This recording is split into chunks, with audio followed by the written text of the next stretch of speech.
अब खबर है सावली तहसील से, जहां अकाली तूफानी बारिश के चलते करंट लगने से 8 जानवरों की घटनास्थल पर ही दुखद मृत्यु हो गई। तो आइए जानते हैं सावली तहसील के किस परिसर में यह घटना किस वक्त घटी। CTV प्रतिनिधि प्रवीण गेडाम की इस खबर में।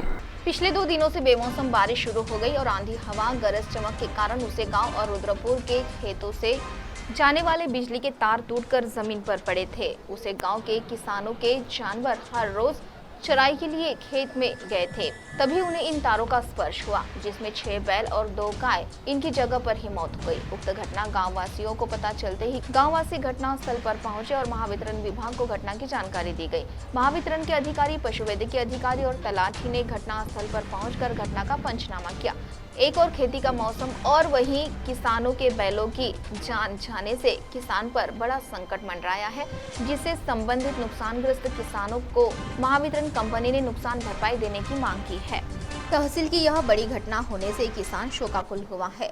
गेले 2 दिवसापासून अवकाळी पाऊस सुरू आहे।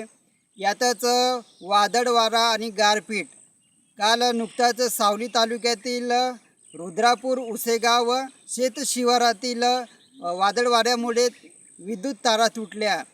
दररोजप्रमाणे तेथील उसे गावातील शेतकऱ्यांचे गुरे त्या ठिकाणी चरायसाठी गेले असता आज जवळपास 3:30-4च्या दरम्यान 6 बैल आणि 2 गायी अशा 8 जनावरांना तुटलेल्या तारांचा करंट लागून जागीच ठार झालेले आहेत। वरील घटना गावकऱ्यांनी MSCBला व महसूल विभागाला कळवली आणि महसूल विभाग, MSCB आणि पशुवैद्यकीय अधिकारी जागेवर येऊन घटनेचा पंचनामा केलेला आहे।